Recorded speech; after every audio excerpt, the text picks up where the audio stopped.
오늘 옆 사람과 한번 같이 인사를 나누겠습니다. 비가 오는 날씨 속에서도 잘 오셨습니다.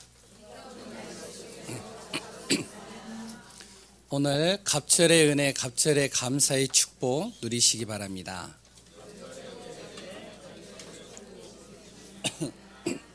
예, 옆 사람을 보고 하시는 분들도 있는데 어떤 분은 고개 숙이면서 하시더라고요. 갑절의 은혜, 갑절의 응답 받으시기 바랍니다. 물론 어떻게든 상관이 없습니다. 오늘 이 시간 정말로 감사가 넘치고 하나님의 은혜가 넘치는 귀한 시간 되시기를 소원합니다. 지난주 말씀이 어떻게 전도로 행복한 사람이었죠. 한 주간 동안 저는 이런 생각을 했습니다. 어떻게 하면 전도로 행복할 수 있을까? 목회자인데. 그러면서 기도하는 가운데 우리 전도사님께 그 얘기를 했습니다. 지교회마다 이제 도시면서 전도 대상자들 10명을 적으시고 그것을 저한테 카톡으로 올려주시기 바랍니다. 전도사님이 계속 저한테 올려주고 계십니다. 그러면 저는 무엇을 하냐? 그 지교에서 올려주신 그 명단을 가지고 저는 기도를 합니다. 이게 제 전도 방법입니다.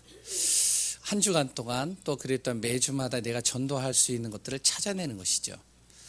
지교회 속에서 그분들이 기도하는 그 기도 대상자가 나의 기도 대상자가 되어지고 또한 그 속에서 하나님이 이루실 것을 같이 보자. 그래서 전도 대상자들을 지금 카톡으로 올리는 것을 하나하나 이렇게 보면서 저는 기도합니다. 그래서 만약에 안 적어주시는 분들은 적어주시기 바랍니다. 안 적어주셔도 상관이 없습니다. 근데 같이 인도받았으면 좋겠습니다. 그리고 또 하나는 우리 이제 권호견 전도사님 보고 지난주까지 이제 교적부를 작성해 달라고 그랬거든요. 물론 아직까지 작성이 안 되신 분들도 있는데 괜찮습니다. 마음 가시는 대로 하시면 좋습니다. 그리고 해주시면 더 좋고요. 그 교적부를 한 뭉치가 좀 되더라고요. 그 뭉치를 제 가방 속에다 넣어놓습니다. 저는 새벽마다 그걸 꺼내놓고 기도합니다. 제가 맨 처음에 설교에서 그런 이야기를 했죠. 저는 십자가의 도, 그리고 또한 우리 교회가 가야 될 방향, 또한 제가 해야 될 것이 무엇이냐, 교회 살리는 것이다. 우리 중직자분들을 처음으로 돕는 것이다.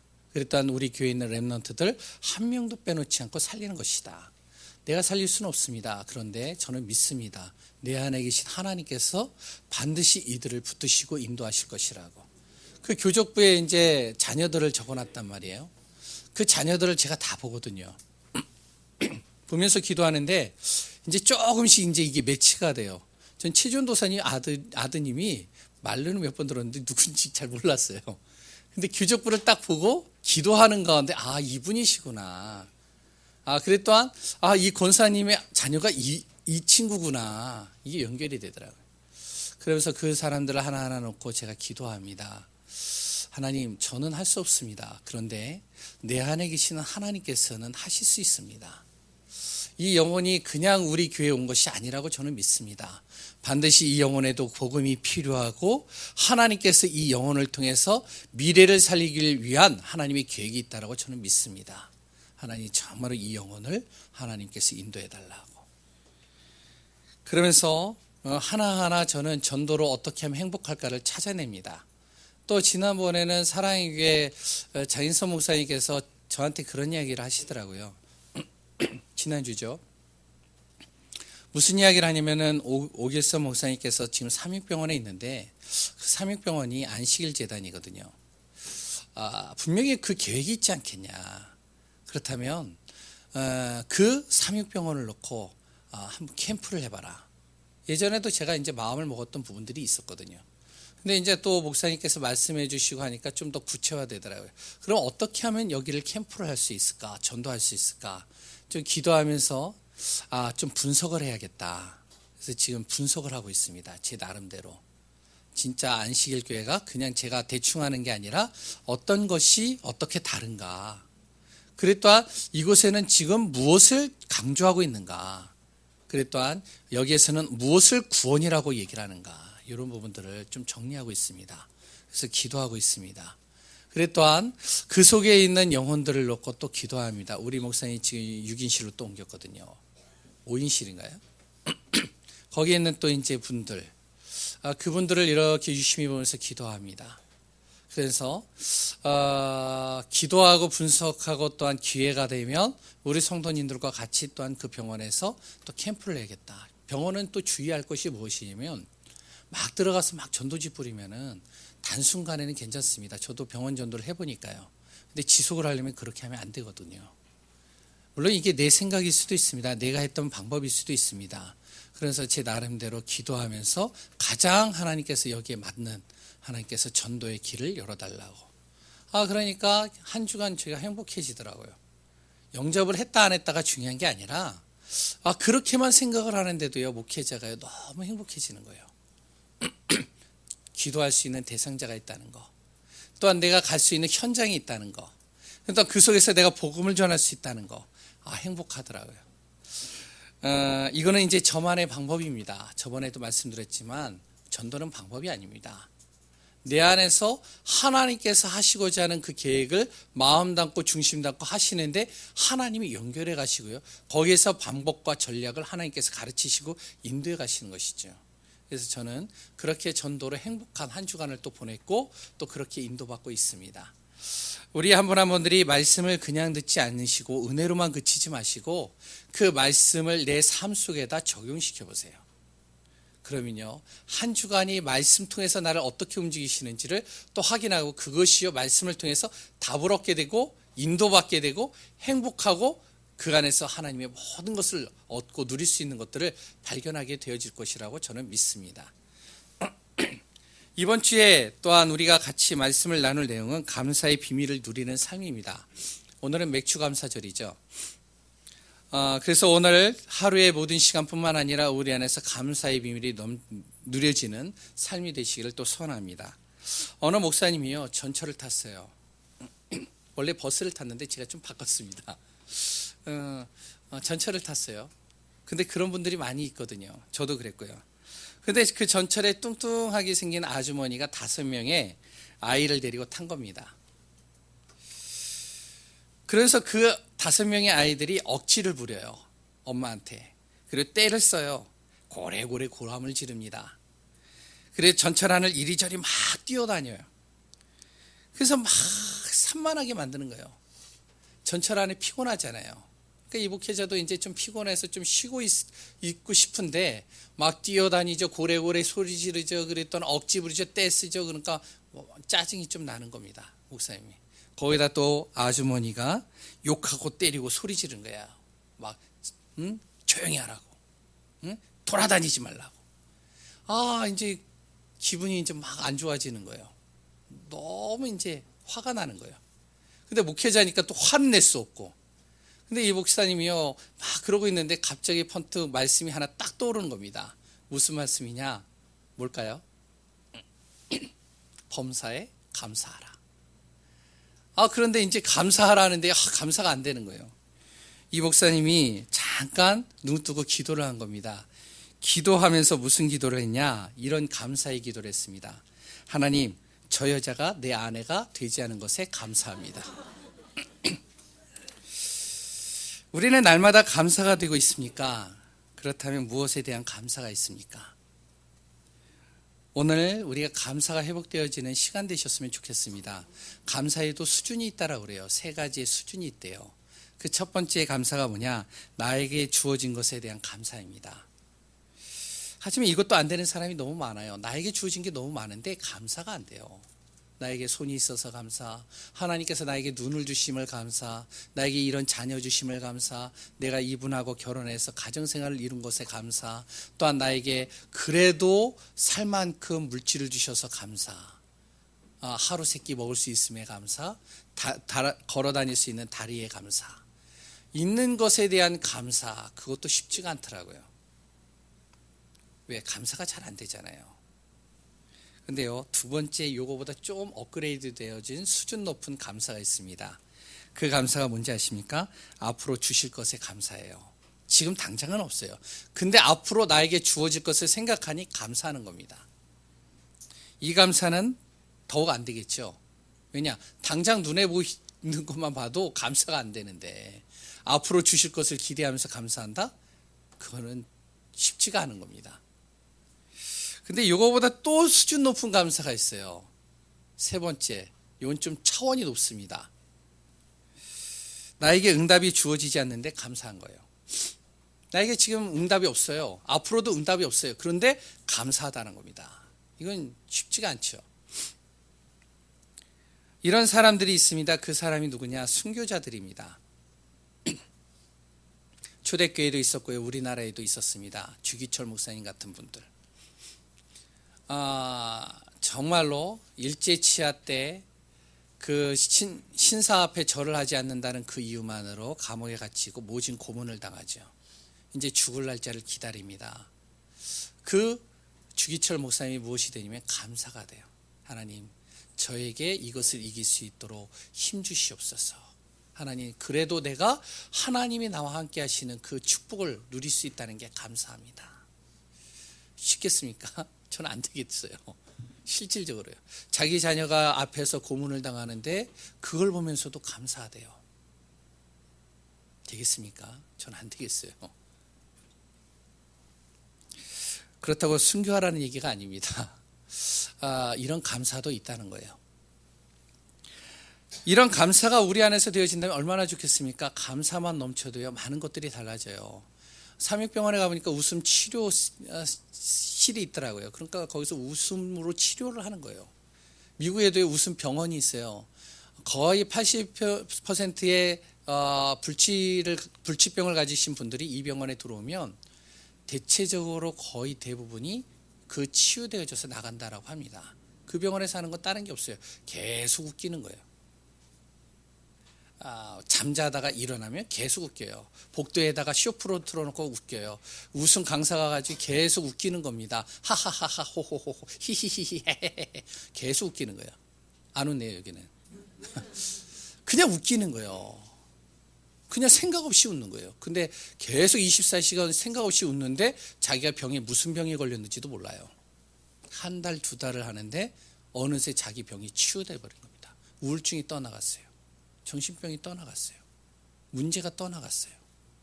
암덩어리가 떠나갔어요. 그런 병원이 있다고 합니다. 웃음만으로도 치료를 할 수 있다는데 그보다 더 좋은 것이 무엇이냐? 감사라는 겁니다.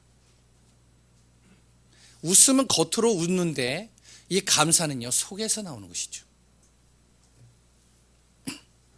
이렇게 감사가 될 수 있겠습니까? 될 수 있습니다. 그 키워드가 있어요. 감사할 수 있는 키워드요. 그 키워드가 무엇이냐? 다른 사람은 어떻게 말할지 모르지만 저는 하나님 안에 있으면 이 감사가 된다라고 저는 말할 수 있습니다. 지금 문제라고 생각을 해도 하나님이 창조주이시고 그 하나님이 나를 구원하신 것이 맞고 그 하나님이 나를 인도하시고 책임지시는 것이 맞다면 하나님과 함께하면 감사가 될 수밖에 없는 것이죠. 아닌가요? 오늘도 예배드릴 수 있는 그 사실에 감사합니다. 더위를 통해 땀을 흘려 우리의 노폐물을 제거해 주심에 감사합니다. 짜증나시나요? 더우면? 오늘 비가 많이 왔다라고 그래요. 저도 다행히 그 막 쏟아지는 그 비를 피했어요. 그 전에 왔거든요. 근데 좀 찰나에 한 8시 30분 넘어서 오신 분들은 억수로 많이 비가 오는 가운데 왔어요. 어떤 분은 완전히 비에 다 젖어 버렸어요. 신발하고 옷하고. 짜증 나시는 분들도 있겠죠. 근데요, 그래도 우리가요, 이 더위를, 이 비로 인해서 단비를 내리셔서 하나님께서 촉촉하게 만드심에 감사합니다.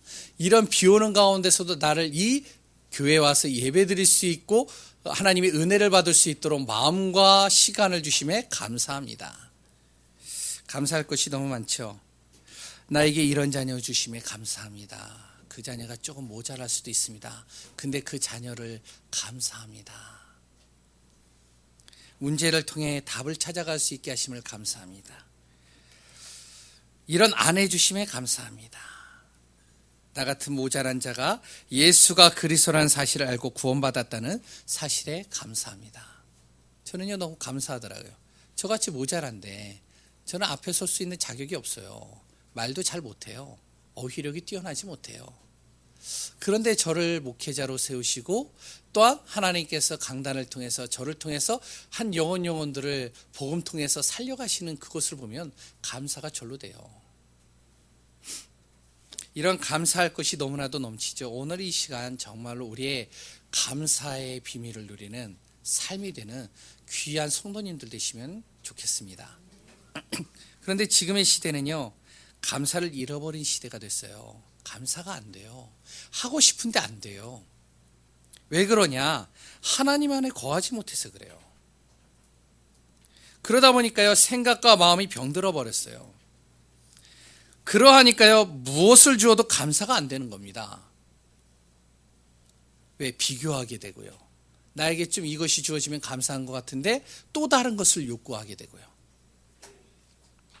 병원에 가보면 아시겠지만 병원에서요, 저도 전도를 하다 보면은 그분이 얘기를 하더라고요. 제가요, 먹을 수만 있다면 그것이 감사합니다. 이제 하나님께서 먹을 수 있도록 만드셨어요. 그랬더니 이분이 또 뭐라고 하는지 아세요? 감사가 아니에요. 조금 일어나면 좋겠습니다. 일어나니까 뭐 걸으면 좋겠습니다. 병원이 너무 답답해요. 빨리 병원에서 나갔으면 좋겠어요. 감사가 안 돼요. 왜? 생각과 마음이 병들어 버렸거든요. 오늘 본문의 출애굽을 보면 또 잘 나와 있습니다. 왜 감사가 안 되는지를요. 하나님께서는요, 노예된 이스라엘 백성들을 구원하시기 위한 계획을 가지고 모세를 보내셨습니다. 애굽에서요 430년 동안 노예 생활을 했어요. 완전히 노예의 체질이 그 안에 박혀버린 거예요. 너무나도 힘든 거예요. 이들이 울부짖으면서 하나님 앞에 기도합니다. 하나님, 이 백성을 구원해 달라고. 하나님께서 그 기도를 들으시고 모세를 보내셔서 출애굽에 대한 계획을 하나님 이루어 가십니다. 모세가 그 애굽의 왕에게 갔어요. 이 백성을 바로 하나님께서 저 광야에서 제사를 드리길 원한다. 이 백성을 주옵소서. 애굽의 왕이요, 더 핍박을 하는 거예요. 감사보다는요, 백성들의 원망이 시작되는 겁니다.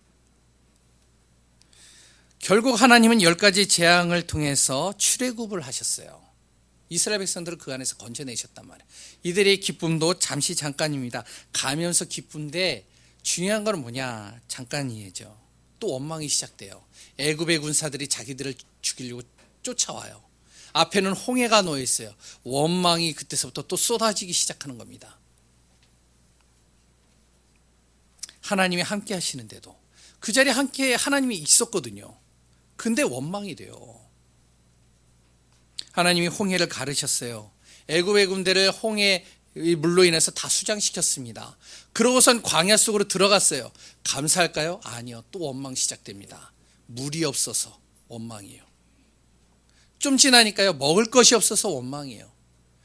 먹을 것을 주니까 또 뭐냐? 고기가 없다고, 또 고기 먹고 싶다고 또 원망이에요. 또 만나와 메추라기를 주셔서 또한 먹게 하는데 또 원망입니다. 무슨 원망이죠? 더워서 원망, 추워서 원망. 또한 짐승들과 여러 가지 대적자들로 인해서 불안하니까 또 원망. 계속 원망이요, 끊임이 없는 겁니다.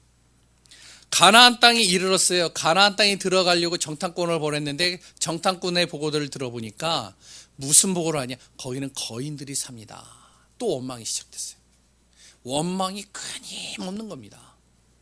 하나님이 함께 하셨는데, 하나님께서 그들을 광야에서 인도해 가시는데, 하나님께서 모든 필요를 채워주셨는데, 그리고 또 하나님께서 도우시는데 이들은 원망이에요. 현실을 보면서 계속 원망하는 겁니다. 왜 그런지 아십니까?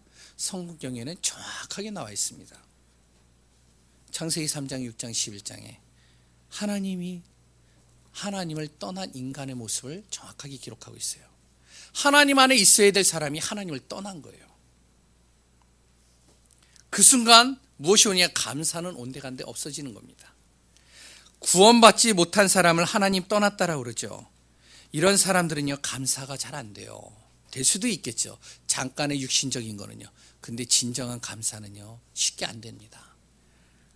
구원받지 못한 사람은 그렇다 치더라도 구원받은 사람도 그래요. 감사가 안 돼요. 왜 안 되는지 아세요? 자신이 중심이거든요. 그러니까 조금 유익이 안 되고 맞지 않으면 불평이 시작되는 겁니다. 부모 자녀 간에도 그래요. 유익이 좀 안 되면 불평이에요. 그러면서 다른 사람의 것은 틀리다라고 합니다. 자기가 중심이에요. 다른 사람이 이야기를 하면요 다 틀리대요. 자기가 맞아요. 자기가. 자신이 중심되어져서요. 물질에 조금 손해가 되면요 화가 나는 겁니다. 성공을 해서 달려가는 거예요. 하나님 떠나는 인간의 모습은 결국 창세기 1장 2절을 벗어날 수 없습니다. 흑암과 혼돈과 공허예요. 무엇인가 이루는데요. 무엇인가 달려서 열심히 하는데 흑암 속에 있는 거예요. 성공하였는데 공허 속에 있는 겁니다. 성공해 보신 분들 있습니까? 무엇인가 자그마한 것도 성공해 보신 분 있으십니까? 성공한 다음에 뭐가 찾아오는지 아세요? 공허가 찾아와요. 허무해집니다. 그걸 이루었는데. 그러면 또 뭘 하죠? 또 다른 것을 목표를 놓고 또 쫓아가는 겁니다. 왜? 공허함을 달래기 위해서. 또 그것을 쫓아가는데 이루었는데 또 공허해져요. 흑암과 혼돈, 공허. 그러다 보니까 어떻게 되죠? 결국에는 혼돈 속으로 들어가는 겁니다. 뭘 해도요 만족이 없어요. 감사가 없어요. 물질이 채워지는데도 감사가 없어요. 옛날에는 한 끼 먹는 것도 힘든데 지금은요 3끼 먹는데도 감사가 안 돼요. 어떻게 됩니까? 나의 생각과 마음속에 하나님이 아닌 다른 것이 들어가서 뿌리 내리니까 감사가 될 수 없는 겁니다. 결국엔요 불신자 상태에 빠져 감사가 사라집니다. 말은 감사하다라고 하는데 감사가 안 돼요. 주어지는 여건과 환경에 감사가 되지 않도록 만드는 겁니다. 마음에 평안이 없어요. 정신과 육신이요 지치고 힘들어지는 겁니다. 사는 게 천국이 아니에요. 왜? 감사를 잃어버렸거든요. 여기 계시는 분들은 안 그렇습니까? 예전에는 좀 어느 정도 여유 있게 살다가 지금은 여유 있게 못 살아요. 그러니까 그 수준에서 살았던 사람들을 바라볼 때마다 감사가 없습니다. 하나님께서요 지금 어려운 가운데서 조금 나를 여유 있게 살게 만드셨어요. 근데 감사가 없어요. 또 다른 걸 바라보거든요. 예전에 제가 전도사 시절 때 어떤 초등학생 6학년을 가르칠 때가 있었습니다. 그 6학년 초등학생은요 굉장히 머리가 좋아요. 공부도 꽤 잘해요. 머리가 비상해요. 제가 한마디 하면 10마디를 해요. 그리고요 앞서가요. 목사님 이 말 하려고 했죠. 이 전도사님 이 말 하려고 했죠. 너무 잘 알아요. 구원의 길을 설명을 하면 제가 원래 인간은 하면은 얘가 벌써 앞서가요. 원래 인간은 하나님 만나야 됩니다. 원래 인간은 하나님 안에 거해야 됩니다. 원래 인간은 창세기 1장 27절입니다. 나무는 땅속에 뿌리를 내려야죠. 얘가 다 외워버렸어요. 너무 머리가 좋아요. 공부도 잘해요. 근데요 이 친구가 뭐라 그러면 저한테 와서 힘들대요. 뭐가 힘드냐? 경쟁에서 살아남아야 되니까. 그러니까 공부를 너무 잘하니까 학교에서 공부 잘하는 애들끼리 붙으니까요 얘가 경쟁에서 살아남아야 되니까 이게 눈코 뜰 새 없이 계속 공부하는 초등학교 6학년인데 지금도 그런 친구들 많잖아요. 여기는 모르겠는데 조금만 벗어나면요 서울에요 굉장히 많아요. 학교 아이들이요 되게 바쁩니다. 아침에 몇 시에 일어나는지 아세요? 우리 아이들은 좀 늦게 일어나는데 아침에 7시에 일어나요. 그랬더니 아침에 6시에 일어나요. 6시에 일어나서 뭐 하는지 아세요? 6시에 일어나가지고 컴퓨터 켜놓고요 공부해요. 따라잡으려고. 그런 아이들이 굉장히 많습니다. 그래요 학교 끝나면 어디 가는지 아세요? 학원 가요. 그리고 집에 돌아오면 11시예요. 이 친구가 이런 친구예요. 힘들다는 거예요. 너무 지친다는 거예요. 근데 안 할 수가 없다는 거예요. 왜? 이겨야 되니까. 그래서 저한테 얘기를 해요. 목사님 너무 힘든데 어떻게 해야 될까요? 그랬더니 제가요 뭐라고 그랬냐면 이 친구한테 메시지를 통해서 답을 줬습니다. 하나님 안에 거해라. 경쟁하지 말고 하나님이 너에게 주시는 그 축복을 발견해봐라.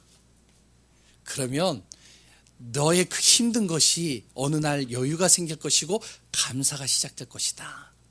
이 친구가 뭐라고 하는지 아세요? 전도사님 안 믿어진대요. 전도사님 말은 다 거짓말 같아요. 그렇게 하면 안 된대요. 근데 이 친구가 좀 지나고 나서 저한테 그런 얘기를 해요. 그런데 전도사님 우리 아버지를 보니까 진짜 하나님이 있는 것 같대요. 우리 아버지를 보니까 진짜 전도사님 말이 맞는 것 같대요. 왜 그러냐 그랬더니 이 아버지가요 새벽 예배를요 나오는데 새벽 4시 반에 차량 운행을 해요. 그렇게 하라는 얘기가 아닙니다. 오해하지 마세요. 한 예를 드는 거예요 제가. 근데 이분이요 새벽 예배를 다 돌고 오면은 새벽 차량을 하고 새벽 예배를 들고 오면 집에 돌아가면 6시예요. 6시부터 일을 시작해요. 인테리어 하시는 분이거든요. 6시부터 일을 시작하려면 몇 시까지 하냐? 새벽 1시까지 일을 해요. 그럼 집에 딱 돌아와요. 그땐 얘 공부하고 있고요. 그러고서 이제 아버지를 보면은 잠깐 기도를 하고 또 말씀 보고 하면 새벽 2시가 돼요. 잠을 자요. 새벽 4시 반에 또 일어나. 이해가 안 된대요. 하루 2시간 반 자거든요. 근데 그 아버지 입에서 한 번도 불평이 안 나와요. 그리고 이 아버지는 맨날 뭐라고 하냐? 감사하다. 자기 이해가 안 된대요. 뭐가 감사하냐고 그게. 2시간 반 자는데 아무도 안 알아준. 주일날은요 교회 가가지고 헌신해요 또. 아무도 안 알아준. 허드렛 일을 해요. 아무도 안 알아주는데. 근데 그 아버지는 감사하대요. 근데 아버지를 잘 보니까 인테리어 하는데 주문이 2년 이후 그러니까 앞으로 2년 동안 해야 될 그 주문들이요 밀려 있어요. 다 짜맞춰져 있어요. 엄청 바쁩니다. 그뿐인지 아세요? 아버지를 보니까요 2시간 반 자는데 어떻게 저렇게 힘이 나는지 철인이래요. 철인. 우리 아버지는 힘이 절로 난대요. 그리고 그 아버지는요 매일같이 힘을 얻고요 답을 얻고요 응답 받고요. 그래 또 우리 아버지는 그렇게 일을 열심히 하는데 현장에서 전도 한 번을 안 하는데 이상하게 우리 아버지는요 사람들에게 복음 전해서 우리 아버지를 통해서 또 교회 오는 사람들이 제법 있어요. 이해가 안 된대요. 근데 그 아버지를 보니까 전도사님의 메시지를 들어보니까 이해가 된대요. 아버지가 하는 한 가지는 뭐냐? 하나님 안에 거하는 시간들을 항상 놓치지 않는다는 겁니다. 그런데 아버지는 매일같이 감사하대요. 말로만인 줄 아는데 실질적으로 자기가 눈에서 보잖아요. 지켜보잖아요. 그게 하루 이틀이 아니잖아요. 1년 365일을 계속 그러잖아요. 감사하는 거예요. 감사. 제가 그렇게 하라는 얘기가 아닙니다. 오해하지 마세요. 우리가요 진짜 감사를 많이 놓치고 있지 않습니까? 하나님은 우리에게 감사의 비밀을 주셨습니다. 그래서 그런 말이 있습니다. 감사는 천국의 단어라고, 불평은 지옥의 단어라고. 우리가 정말로 날마다 감사할 수 있는 귀한 분들 되시기 바랍니다. 그 감사가 다른 감사가 아니라 하나님이 오늘도 나와 함께 하심에, 하나님이 나를 인도하심에, 나를 지키심에, 나를 책임져 주시고 나의 필요를 채우시고 나의 모든 것을 인도하심에 하나님 감사합니다. 지금 당장은 내가 힘들지만 이것 또한 하나님 감사합니다. 우리 한 분 한 분들이 감사가 회복되는 귀한 분들 되시기 바랍니다. 두 번째는요. 그래서 감사가 회복되는 비밀을 어떻게 이루어져야 되느냐. 하나님이 나의 인생 속에 함께 하심을 기억하면 되는 겁니다. 우리 인생의 문제를 구원하심에 감사하고 나와 나의 길이 불안한데 하나님이 인도하시면 완벽하다는 사실에 감사하고 나의 미래를 보장해 주심에 감사하면 됩니다. 그래서 하나님께서는 이스라엘 백성들이 애굽에서 노예되어져서 출애굽한 다음에 광야에서 새 절기를 꼭 지키라고 한 겁니다. 그 새 절기가 뭔지 아세요?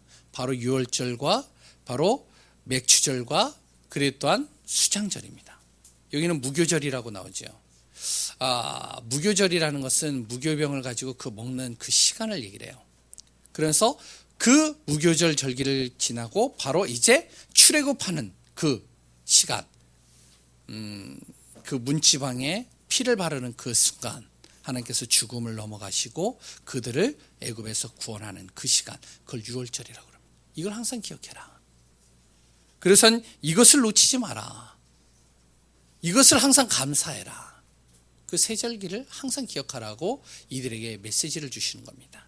오늘 우리 한 분 한 분들이 이 비밀을 또 우리의 응답이요 축복의 비밀이 되어지는 한 분 한 분들 되시기 바랍니다. 유월절이란 무엇이냐? 간단하게 얘기하면 하나님이 우리를 구원하신 사실에 감사라는 겁니다. 지금 현실은 힘들어도 그 현실이 힘들어도 나를 구원하셨다. 하나님께서 운명 사주팔자에서 나를 건져셨다. 이것만 생각하면 감사할 게 많잖아요. 나를 지옥과 같은 인생 속에서 구원하셨다. 즉 그리스도께서 우리를 위해 십자가에 죽으시고 부활하셔서 인생의 모든 문제를 해결하신 겁니다. 흑암과 어둠, 사단의 권세, 모든 죄악의 권세, 우리를 속이는 이 어둠의 모든 영적인 흑암의 권세를 완전히 꺾으시고 모든 문제를 해결하신 이 사실, 이것만 생각해도요 감사할 수밖에 없다. 그래서 감사의 비밀을 누리라는 겁니다. 이 사실을 마음으로 믿고 입으로 시인하면 구원에 이릅니다. 그분이 나의 주인 되신 거죠. 그러면 주님께 맡기면 되지 않겠습니까? 지금의 문제를 말입니다. 왜? 그분이 나를 구원하셨다며. 지금도 나를 구원하고 계시다며. 하나님께서 나의 생각이 잘못되었다면 바꿔주시든지 아니면 상대를 바꿔주시지 않겠습니까? 이 사실이 믿어지면 감사가 될 수 있지 않겠습니까? 우리 한 분 한 분들이요 구원 하나만 가지고도 감사가 되시기 바랍니다. 그래서 유월절 절기를 꼭 지키라는 거예요. 항상 기억하라는 거예요. 힘들 때마다 기억하라는 거예요. 어려울 때마다 기억하라는 거예요. 너가 잘 될 때마다 기억하라는 겁니다. 너가 왜 잘 되는지, 너가 왜 힘든 속에서도 내가 너를 함께하고 있다는 사실을. 두 번째는 맥추절입니다. 맥추절이라는 것은 무엇이냐면 유월절 사건을 통해 출애굽한 이스라엘 백성들이 광야에 들어가게 되어지죠. 그 광야에서 먹을 양식을 주셨습니다. 하나님께서. 그것을 놓고 감사하라는 겁니다. 유월절 사건, 출애굽을 해서 광야로 들어간 그 시기, 바로 그 시기 50일 기간 동안에 하나님께서는요 이들에게 하나님이 인도하셔서 또한 그 광야에서 보리를 수확하게 하셨습니다. 이것이 유월절 이후 50일 정도 돼요. 그래서 이 절기를 맥추절이라고도 하기도 하고요. 보리를 거둬들였다. 그리고 또한 칠칠절이라고도 합니다. 유월절, 바로 이스라엘 백성이 애굽에서 나온 지 77절 50일 만에 하나님께서 우리에게 이 필요를 채워주셨다. 그래서 77절 이렇게 또 부르기도 합니다. 신약시대 때는 초대교회 때 오순절이라고도 얘기를 하죠. 같은 말입니다.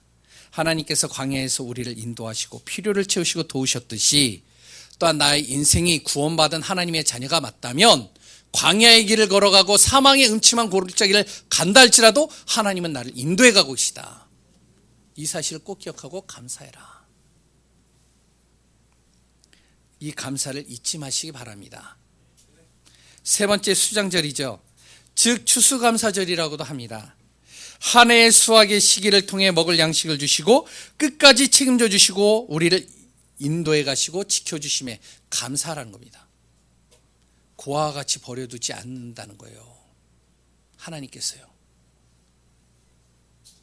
미래를 보장해 주신다는 겁니다. 이것을 항상 지키라는 겁니다. 감사를 항상 잊지 말라는 거예요. 이 세 절기를 통해서요, 날마다 매년마다 이 절기를 지키면서 감사를 계속 회복하라는 겁니다. 우리는 하루 동안의 감사를 지내죠. 감사의 절기를 지내죠. 여기는 하루가 아니에요.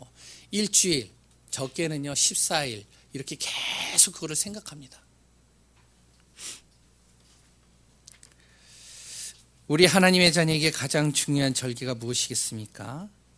정말로 오늘 이 6월절, 맥추절, 수장절 세 절기가 있지만 이 중에서도 가장 중요한 절기가 뭔지 아십니까? 그게 맥추절입니다. 왠지 아세요? 6월절은요 이미 우리는 구원받았어요. 이거는 과거입니다. 수장절은요 미래를 하나님이 보장해 놓으신 겁니다. 이건 미래예요. 미래 하나님께서 앞으로 나의 미래를 책임져 주시겠다는 거예요. 그럼 지금 오늘의 순간순간을 하나님이 인도해 가신다. 그 사실이 바로 맥추절입니다. 그래서 이 맥추절 감사는요 굉장히 중요합니다. 우리 오늘 삶을 우리가 어떻게 보고 누려야 되느냐, 정말로 꼭 기억하시기 바랍니다. 하나님이 나를 인도하심에 날마다 감사할 수 있는 감사의 비밀을 누리는 귀한 분들 되시기를 소원합니다. 그러면 세 번째로 감사의 표현입니다. 하나님이 주신 감사를 누리는 삶이 돼야 돼요. 여기서 누린다는 게 무슨 말인지 아세요? 누린다는 건요, 그냥 편안하게 있으라는 그런 얘기가 아닙니다. 광야의 길이 편안하겠습니까? 편안하지 않아요. 아무리 좋은 조건을 주어도 광야는 광야입니다. 낮에는 더워요. 밤에는 엄청 춥습니다. 그래 또한요, 이렇게 집이 없고 이렇게 가옥이 없기 때문에 언제 짐승이 틈탈지 모릅니다. 그리고 대적자들이 있어요. 또한 먹을 것이 필요하단 말이에요.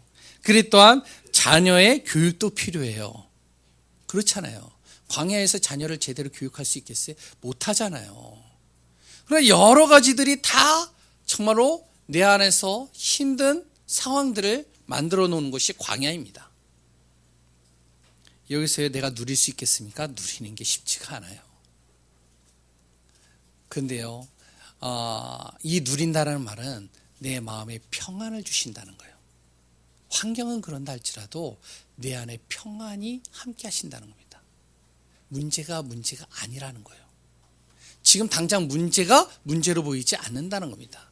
왜? 하나님께서 인도하실 것이 진짜 믿어진다면. 감옥에 있어도요, 마음이 평안하고요, 힘을 얻고 있으면 누리는 겁니다.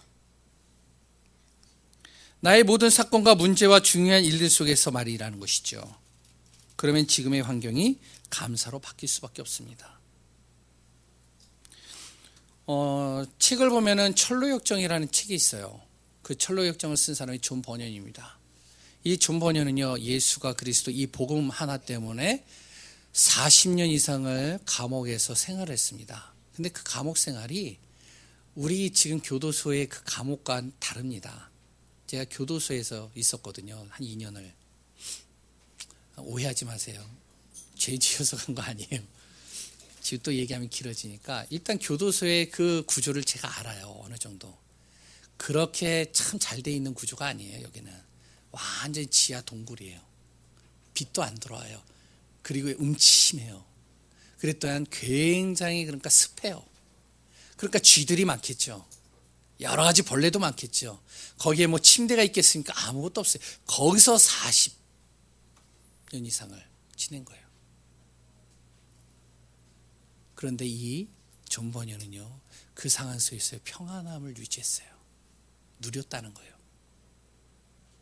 편안이 아닙니다. 평안함이 누려졌어요. 왜? 하나님이 이 속에서도 나와 함께 하신다. 하나님은 누구보다도 날 잘 아신다. 나를 책임져 주신다. 나를 이끌어 가신다. 평안해지니까 감사가 되죠. 감사가 되니까 그때서부터 글이 나오기 시작하는 겁니다. 그 글이 철로역정입니다. 읽어보셨나요? 그게요, 그냥 앉아서 편안한 가운데서 적은 글이 아니에요.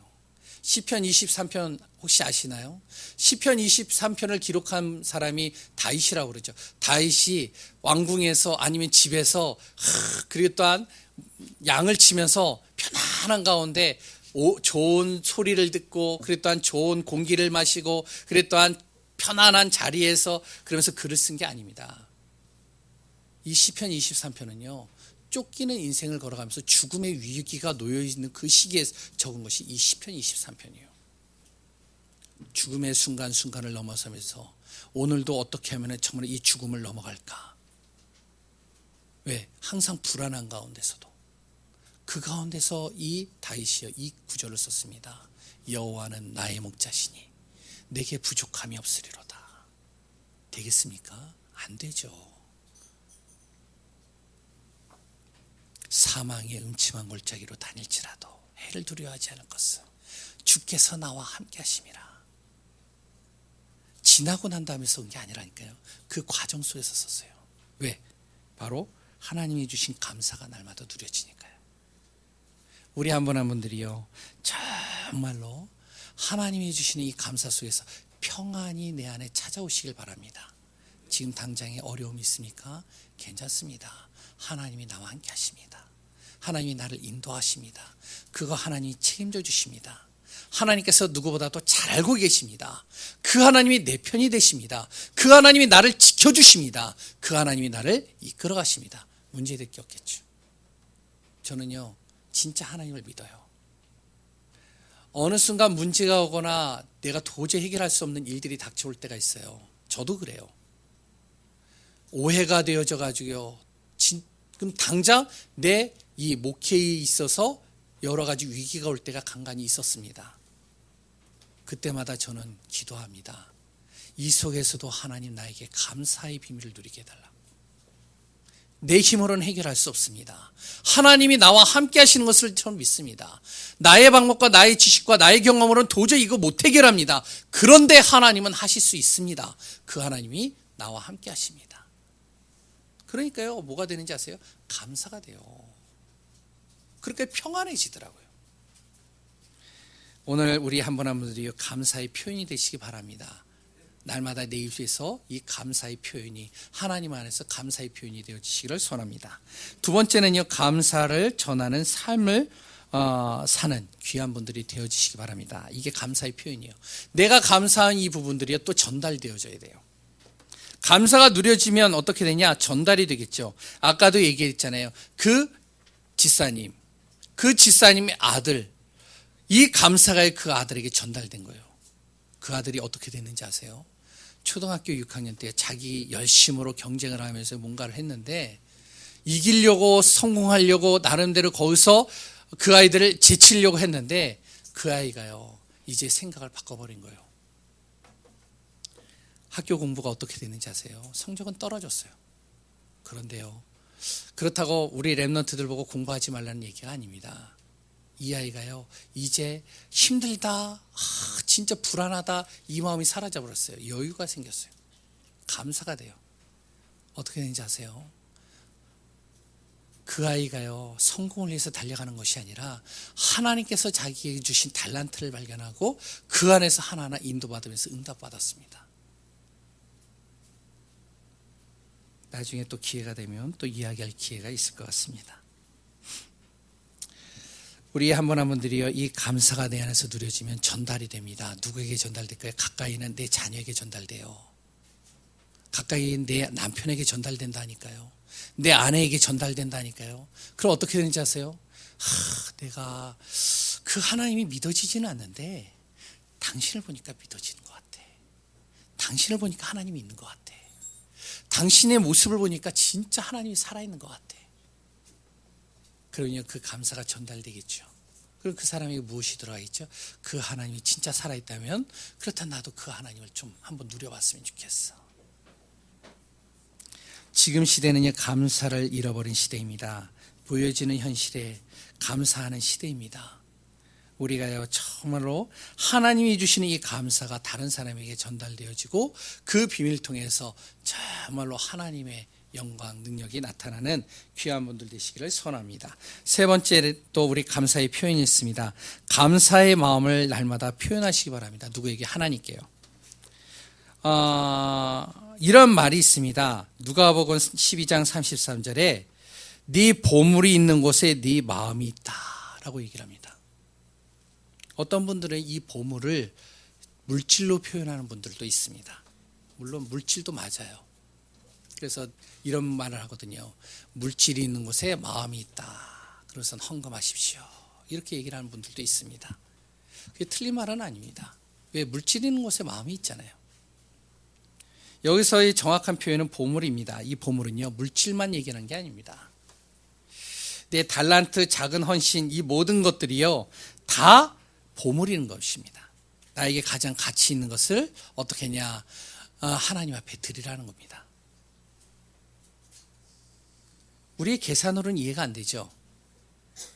우리의 경험으로도 이해가 안 되죠. 왜? 나의 가치 있는 것을 드려? 이해가 안 될 겁니다. 근데 성경에는요, 내 가장 가치 있는 것을 땅에다가 채워놓지 말고 하늘에다 채우라고 그랬습니다. 그럼 손해가 되는데요. 내 가치 있는 거를 거기다 하면은 안 되는데요. 벌써 계산이 들어가잖아요. 내가 한 달에 버는 뭐 이제 그 수익이 얼마인데 여기서 이거 내고 이거 내고 계산 두둥겨 보면 나오잖아요. 저도 굉장히 계산 좋아하거든요. 왜냐하면 제가 원래 목회자가 안 되어졌으면 좀 과학자나 이런 쪽으로 나갔습니다. 왜 계산을 좋아해요, 제가. 그래서 연구자 스타일 이런 걸 되게 잘하거든요. 그래서 뭐 하나 파고들면 끝까지 파고들고요. 그래 또한 뭐 고등학교 때까지는 그래도 수학은 전교에서 몇 등 안에 들었었고요. 국어는 아니고 영어도 아니고 영어하고 국어는 수학만. 근데요, 하나님의 이 계산법은요, 세상의 계산법하고 다릅니다. 그걸 아셔야 돼요. 하나님께서는요, 내가 표현하는 만큼 그 표현하는 만큼 하나님께서 채워가십니다. 하나님의 돈이 없어서 못하는 게 아니에요. 하나님의 능력이 없어서 못하는 게 아니라니까요. 이 천지의 모든 만물이 하나님의 것인데요. 근데 왜 이런 표현을 했는지 아세요? 그 물질이 있는 곳에 네 마음이 있기 때문에, 그 보물이 있는 곳에 네 마음이 있기 때문에. 그래서 우리가 하나님 앞에 감사의 표현을 하는 귀한 분들 되시기 바랍니다. 교회에 오시면은 정말로 이곳이 하나님의 성전이다.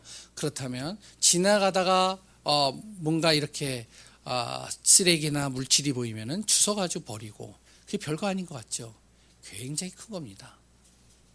딱 보고 이제 좀 자리를 좀 정돈하고, 또한 새로운 사람들을 또 예배드릴 수 있도록 마음을 같이 모아주고 예배드릴 수 있는 분위기를 만들어주고, 또한 앞에 이제 강단을 또 이제 한번 살펴보고, 또한 그러면서 내가 또한 하나님 앞에 이 물질을 통해서 하나님의 나라 일을 위하여 사용될 수 있도록 내 자그마한 헌신들, 이런 것들이 모여서 무엇이 되냐, 하나님께서는 그것을 안 해도 하나님은 하시지만 그것을 통해서 하나님의 나라 일을 이루어 가신다라고 얘기를 하고 있습니다.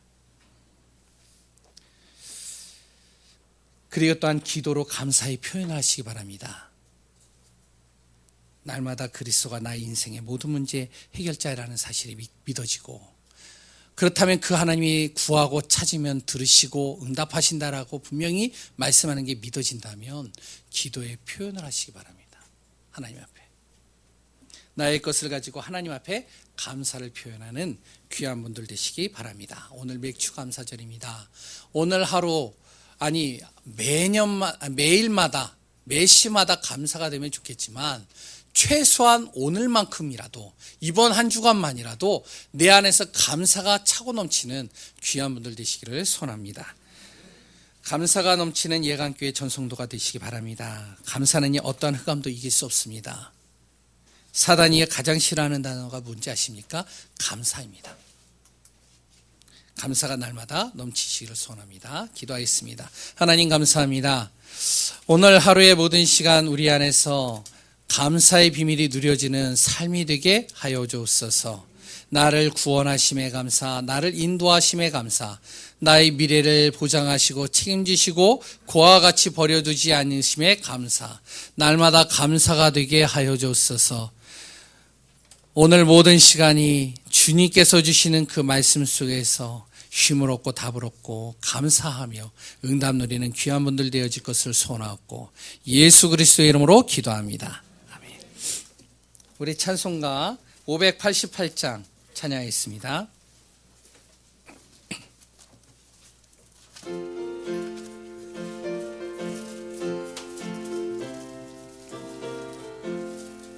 공중 나는 새를 보라. 농사하지 않으며 곡식 모아 곡간 안에 들인 것이 없어도 세상 주관하는 주님 새를 먹여주시니 너의 썩을 것을 위해 근심할 것 무엇냐. 들의 백합화